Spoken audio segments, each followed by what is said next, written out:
Shalom anak-anak, selamat pagi buat kita semuanya. Kita bersyukur kepada Tuhan sampai saat hari ini kita diberi kekuatan dan kesehatan.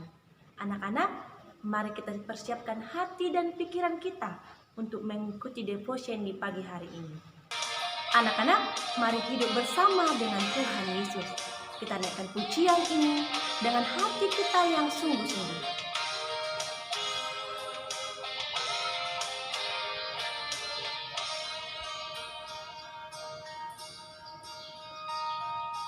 Selamat di tangan Yesus, aman pelukannya.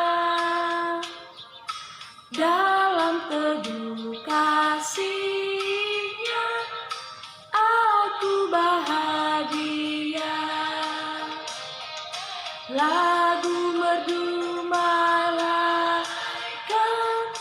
olehku terdengar. Dari negeri mulia, damai sejahtera, selamat di tangan Yesus, aman pelukannya. Dalam teduh kasih-Nya, aku bahagia. Mari kita bersatu di dalam doa. Tuhan Yesus yang baik, kami sungguh bersyukur buat pagi hari ini. Terima kasih buat kekuatan, kesehatan yang boleh kami terima daripada Tuhan. Kami sungguh bersyukur ya Tuhan Yesus. Pagi hari ini Tuhan, kami menyerahkan hati dan pikiran kami. Biarlah Tuhan yang menguasainya. Biarlah hati kami tertuju kepada Tuhan. Biarlah kami Tuhan boleh dengan tenang ya Tuhan mendengarkan kebenaran firman Tuhan di pagi hari ini. Dan biarlah kami boleh melakukannya dalam kehidupan kami sehari-hari. Dalam nama Tuhan Yesus kami berdoa. Amin.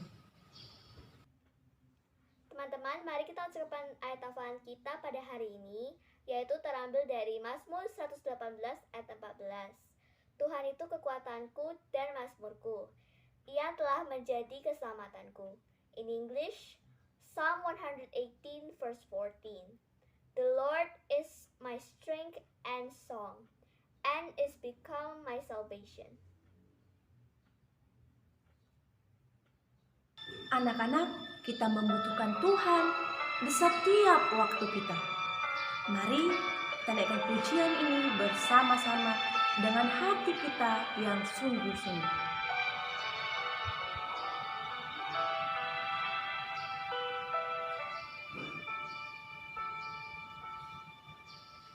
Ya Tuhan, tiap jam ku memerlukan-Mu. Engkaulah yang memberi sejahtera penuh. Setiap jam ya Tuhan, Dikau ku perlukan, ku datang juru selamat, berkatilah.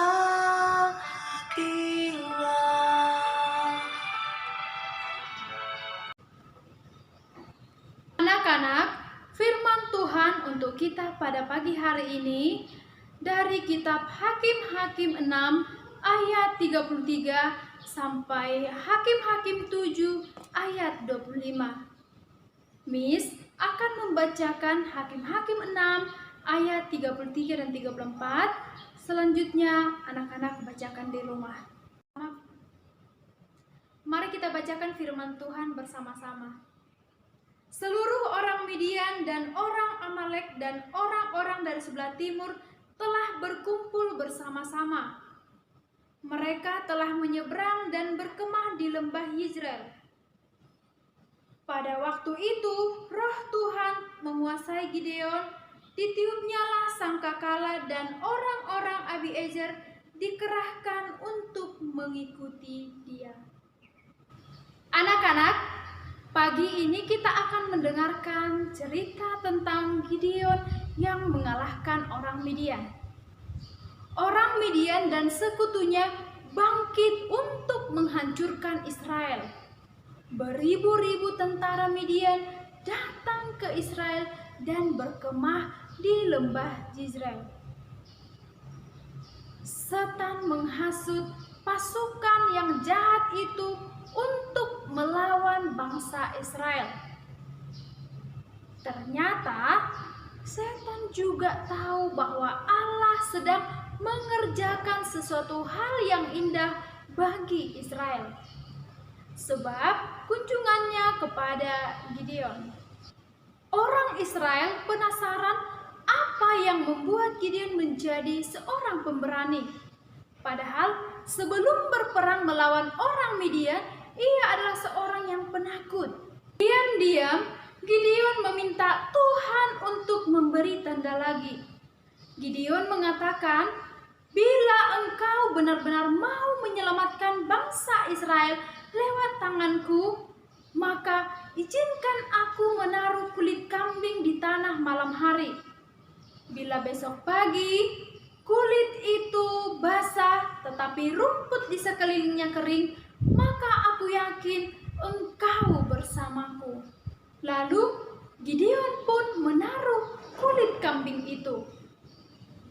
Nah, pagi harinya kulit itu basah, sedangkan tanah di sekelilingnya kering.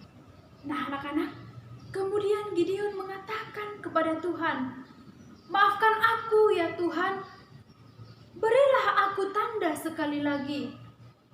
Buatlah kebalikannya, maka aku akan sangat percaya kepadamu."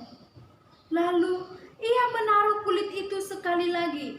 Kemudian pagi harinya kulit itu tampak kering, sedangkan rumput di sekitarnya basah. Sekarang Gideon benar-benar siap menghadapi musuhnya. Ia mengumpulkan pasukan sebanyak 32.000 orang laki-laki. Namun tampaknya Tuhan belum selesai berurusan dengan Gideon. Pasukannya terlalu banyak. Kemudian Tuhan mengatakan, "Aku tidak mau bangsa Israel menjadi sombong dengan kemenangan yang mereka dapat. Biar aku sendiri yang berperang untuk kamu." Tuhan berkenan memberikan kemenangan kepada bangsa Israel, supaya setiap orang tahu bahwa Dialah pembebas dan penyelamat. Tuhan menyuruh Gideon memulangkan orang-orang yang takut berperang. Maka sebanyak 22.000 orang dipulangkan ke rumah mereka masing-masing. Tuhan tidak akan memakai orang-orang yang takut berperang. 10.000 orang sisanya tetap ikut berperang. Kemudian Tuhan mengatakan kepada Gideon, "Wah, pasukanmu masih terlalu banyak." Tuhan mau Gideon menggunakan pasukan yang lebih kecil. Tuhan tahu kalau Israel akan menang dengan 10.000 tentara. Maka mereka akan mengambil dan memuliakan untuk diri mereka sendiri. Karena itu Gideon pun sangat bingung, sebab perkemahan orang Midian tersebar sejauh mata memandang. Bahkan orang Amalek dan suku lain dari timur ikut bergabung dengan orang Midian. Namun Tuhan berkata lagi, "Perintahkanlah pasukanmu pergi minum ke sungai. Setiap orang yang meminum air dengan membawa tangannya ke mulutnya, engkau pisahkan." Namun anak-anak tahu hanya 300 orang yang berbuat seperti itu. Dengan 300 orang inilah Gideon akan maju untuk berperang. Sedangkan 9.700 orang yang berlutut minum air, Gideon pun menyuruh untuk pulang. Untuk mendapatkan kemenangan dengan pasukan yang sedemikian kecilnya kelihatan mustahil, bukan? Lalu orang-orang Gideon membawa obor dalam bejana tanah liat pada tangan yang satu, dan tangan yang satu lagi membawa sangkakala ataupun trompet. Walaupun kelihatannya rencana Gideon tidak masuk akal, namun ia dikuatkan oleh mimpi yang diberikan Allah kepada salah satu tentara musuh. Gideon pun membagi orang-orangnya dalam 3 kelompok, serta mengepung perkemahan musuh yang besar. Tiba-tiba pasukan Gideon meniup trompet, memecahkan bejana tanah liat, dan mulai berteriak, "Pedang demi Tuhan dan demi Gideon!" Orang-orang Midian yang sangat ketakutan itu bangkit dan mulai menggunakan perangnya untuk berperang. Mereka membunuh teman-teman mereka sendiri di dalam perkemahan itu, serta orang-orang Israel di sekitar tempat itu datang membantu mengejar tentara musuh dan membinasakan tentara Midian. Kemenangan orang Israel sangat mengagumkan, dan mereka datang kepada Gideon untuk meminta dia sebagai raja mereka. Kemudian Gideon mengatakan, "Aku bukanlah raja kalian, putraku pun tidak akan. Satu-satunya raja kalian adalah Tuhan." Gideon berhasil karena percaya kepada kuasa Tuhan, sebab bagi Tuhan tidak ada yang mustahil. Anak-anak, kita juga dapat mengerjakan segala perkara karena Tuhan Yesus Kristus yang menyertai dan menolong kita. Marilah kita katakan, "Jika Allah di pihakku, siapakah lawanku? Allah berada di pihakku, maka aku tidak akan kalah." Oleh karena itu anak-anak, marilah kita sungguh-sungguh percaya kepada kuasa Tuhan.